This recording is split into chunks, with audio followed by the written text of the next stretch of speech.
उमर साहब के हाथ में क्या है? क्या रखा मोदी साहब ने? उसके हाथ में कुछ नहीं है। मुझे लग रहा है या तो मुलाजिम रखा है उन्होंने सेक्रेटरीट में। जितनी भी लीडर है कश्मीर में उनको मैं भिखारी बोलता हूं। एक एक इंच का हिसाब लेंगे उनसे बबर शेर, ये वादा देता हूं मैं अल्लाह ताला से। बाकी मुझे कुछ नहीं चाहिए इन लीडरों की तरफ। इन लीडर इनको नहीं मानना है लीडर, ये तो दलाल है, कौम के दलाल है। उन्होंने हमारा कौम तबाह कर दिया। ना जेएंडके को किसी को मैं मानता हूं, ना तो दिल्ली में मैं किसी लीडर को मानता हूं। अगर मैं मानता हूं वो है सिर्फ राहुल गांधी को लीडर मान।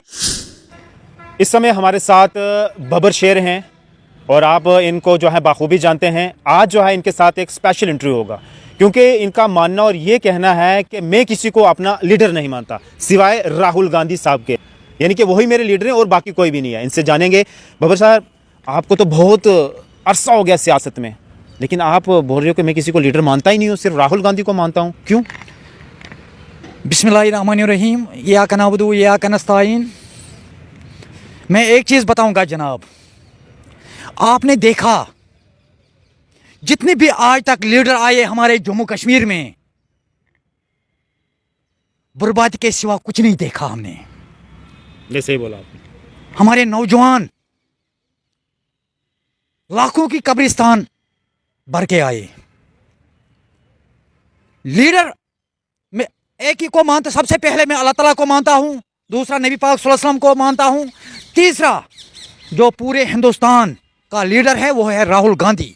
ना जेएंडके को किसी को मैं मानता हूं, ना तो दिल्ली में मैं किसी लीडर को मानता हूं। अगर मैं मानता हूं वो है सिर्फ राहुल गांधी को लीडर मानता हूं। लोगों को ये बता दो कि आप अभी कांग्रेस में हो या आपने छोड़ दी है? मैंने बताया, मैंने पहले भी बताया, आज भी वही बोल रहा हूं। मैं राहुल जी का फैन हूं। सबसे पहले मैं नबी पाक सल्लल्लाहु अलैहि वसल्लम का फैन हूं और उसके बाद मैं राहुल जी का फैन हूं। तो मैं किसी का गुलामी नहीं चाहता हूं, गुलामी करने का नहीं चाहता हूं। अगर मैं गुलामी करूंगा मैं सिर्फ नबी पाक सल्लल्लाहु अलैहि वसल्लम की गुलामी करूंगा और इस कौम के लिए आखिरी सांसें तक लड़ते रहूंगा।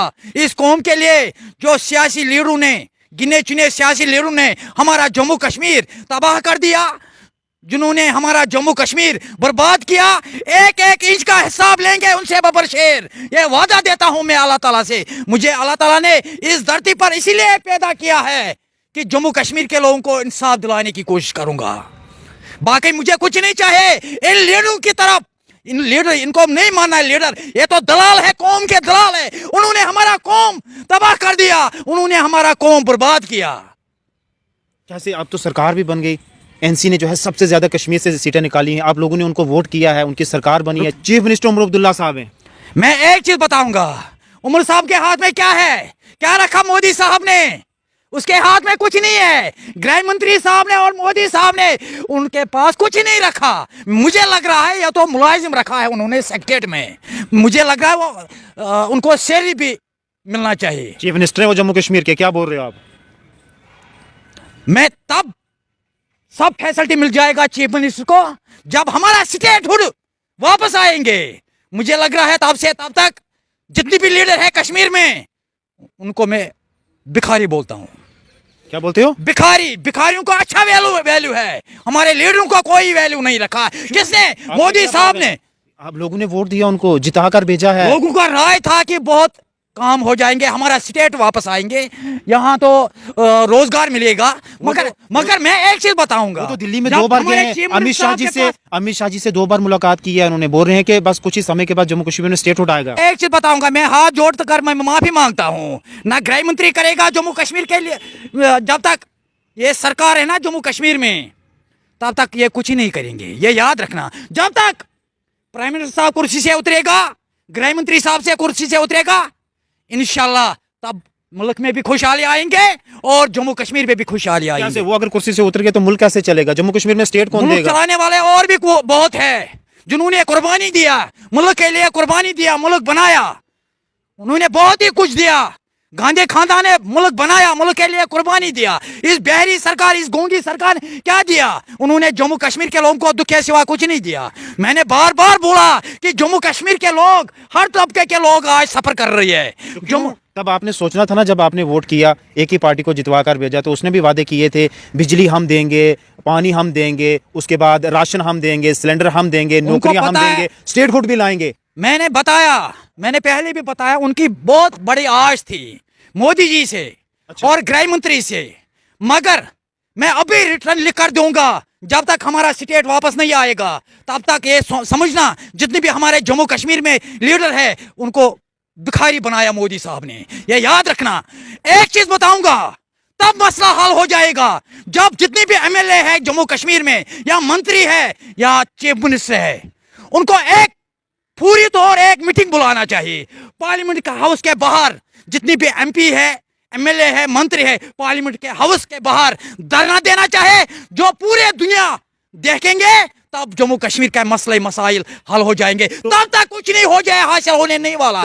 चाहे जम्मू हो चाहे कश्मीर हो, उन लोगों ने हमारा जम्मू कश्मीर बर्बाद किया। तो एनसी के लीडर आगा सईद राहुल्ला जो श्रीनगर से एमपी जितवा कर आपने भेजे, वो कह रहे हैं मैं धरना दूंगा पार्लियामेंट के बाहर, मैं बात करूंगा स्टेट कोर्ट की, मैं बात करूंगा 370 की। उससे कुछ हासिल नहीं हो जाएगा। जब तक है वो, जब तक ये यहाँ के एमएलए मंत्री, ये याद रखना, एमएलए मंत्री चीफ मिनिस्टर साहब जब तक ये धरना नहीं देंगे पार्लियामेंट हाउस के बाहर, उनको दिमाग ठिकाने में आएंगे। जो बड़े बड़े कुर्सियों पर बैठे हैं दिल्ली में, उनको दिमाग ठिकाने में आएंगे, तब जम्मू कश्मीर में मसले मसाइल वो हल हो जाएंगे। तब तक जम्मू कश्मीर के लोग, चाहे जम्मू के लोग चाहे कश्मीर के लोग, वो रोएंगे। आज जम्मू कश्मीर का युवा घर घर के ठोकरे खा रही है। बाबर सर, मैं इस पे आऊंगा। मुझे बताओ, आप कश्मीर से जो है ताल्लुक रखते हैं, आपको 200 यूनिट बिजली फ्री मिली क्यों? अब वो उमर अब्दुल्ला साहब कह रहे हैं पहले मीटरिंग होगी तो फिर हम बिजली जो है फ्री करेंगे। इलेक्शन से पहले कह रहे थे कि तुरंत जो है हम बिजली जो है आपको फराहम करेंगे। ये बयानबाजी क्यों बदल रहे हैं? मैंने बताया ना, उनके हाथ में कुछ नहीं है जनाब। क्यों नहीं उनके हाथ में? जब तक हमारा स्टेट वापस नहीं आएगा तब तक कुछ नहीं हासिल होने वाला नहीं है, ये याद रखना। जब तक ये कुर्सी से नहीं उतरेंगे तब तक जम्मू कश्मीर में कुछ नहीं होने वाला है, ये मैं दावे से बताना चाहता हूं। कुर्सी से वो कैसे उतरेंगे? लोगों ने बिठाया, लोगों ने बिठाया। खुदा के कर में देर है अंधेर नहीं, एक न तो एक दिन गरीबों मजलूमों की आवाज ऊपर वाला सुनेगा। ये सरकार जल्द से जल्द डूब जाएंगे। कौन सी सरकार? ये जो बहरी सरकार, गोंगी सरकार जो दिल्ली में बैठी है। तो ये जम्मू कश्मीर में अलग सरकार बनी हुई है। इन्होंने बोला था हम मैंने बताया ना, हम बिजली देंगे, राशन देंगे, सिलेंडर देंगे। ये तो न तो मंत्री, मुझे लग रहा है न तो मंत्री है तो न एमएलए है। उन्होंने मेरे ख्याल से मुलाजिम लगाया, मुझे लग रहा है। किसने मुलाजिम लगाया? मरकजी सरकार जो बड़े दिल्ली में बैठे हैं। किसको मुलाजिम? नहीं लग रहा है कुछ करने वाले हैं जम्मू कश्मीर में। नहीं करने वाले, कुछ नहीं करेंगे जब तक ये कुर्सी से नहीं। लोगों से वोट क्यों लिए थे वहां मैनिफेस्टो दिखाकर, मंशूर अपना दिखाकर? न तो यहाँ के जम्मू कश्मीर के लीडरों की गलती है, ना लोगों की गलती है। लोगों की बड़ी आश थी, उनको भी चीफ मिनिस्टर को बड़ी आश थी, चाहे एनसी हो, कांग्रेस हो, चाहे कश्मीर की और भी बहुत सारी पार्टी थी। उन लोगों को जो है उन लोगों ने हराया, लोगों ने वोट नहीं दिया, और लोगों ने वोट जो है एनसी को करा, क्योंकि हमारे काम होंगे, रोजगार आएगा और बाकी जो मुद्दे हैं जो है वो भी हल होंगे। लेकिन क्या लगता है आपको?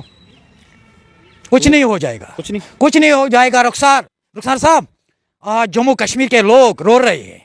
आज जम्मू कश्मीर के लोग, हर तबके के लोग सफर कर रहे हैं, चाहे ट्रेड वाले, बिजनेसमैन, छापरी फरोश। कौन सी सरकार होनी चाहिए थी? फिर जम्मू कश्मीर में कौन सी सरकार होनी चाहिए थी जिससे लोगों का भला हो सकता था? मेरे ख्याल से मरकज में सरकार बदलना चाहे, जम्मू कश्मीर जिसकी सरकार आएंगे तो वो चलेंगे, तब चलेंगे जब तक नया चेहरा उधर मरकज में नहीं आएंगे।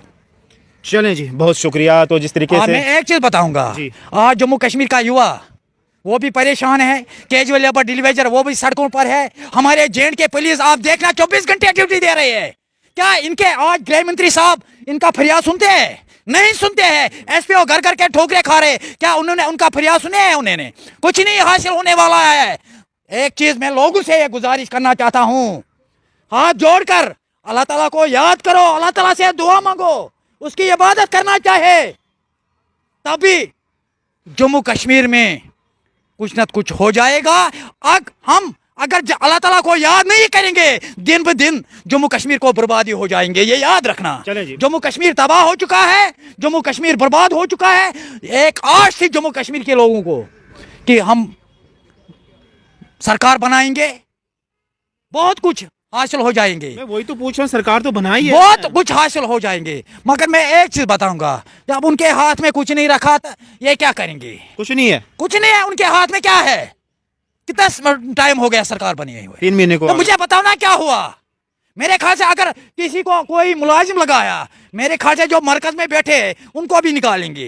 यह याद रखा, जो आज 30 साल 40 साल 50 साल से काम कर रहे हैं, मुझे लग रहा है वो साजिश चल रहे हैं, वो मरकजी सरकार उनको भी निकालने की कोशिश करेंगी। चलें शफी साहब, बहुत शुक्रिया। मगर अल्लाह ताला को याद करना चाहिए, अल्लाह ताला को इबादत करना चाहिए। इंशाल्लाह खुदा के घर में देर है, ये जुल्म मिटने वाला है। इंशाल्लाह इंशाल्लाह जम्मू मुल्क में भी खुशहाली आएंगे और जम्मू कश्मीर में भी खुशहाली आएंगे। चलें जी, बहुत शुक्रिया। तो जिस तरीके से आपने सुना, बब्बर शेर का ये मानना और कहना है कि जब तक मरकज़ की सरकार बदलेगी नहीं तो तब तक जो है सुकून, अमन, बहाली जो है वो नहीं होगी। और जम्मू कश्मीर की सरकार ये कुछ नहीं कर रही है। इन्होंने जो है लोगों के साथ खोखले जो हैं वो वादे किए हैं। और देखने वाली बात होगी उम्मत सरकार आने वाले वक्त में किस तरीके से काम करती है। वो मसले 12 सिलेंडर, 10 किलो राशन, 5000 महिलाओं के खाते में पैसे डालना और बाकी जिन मुद्दों पर जो है 1 लाख नौकरियों की बात करी थी, तो स्टेटहुड की भी बात है, तो बहुत सारे मुद्दे उन्होंने जो है अपने मंशूर में रखे थे। अभी तो फिलहाल एक भी मुद्दा जो है सॉल्व होता हुआ नहीं दिख रहा है। धन्यवाद।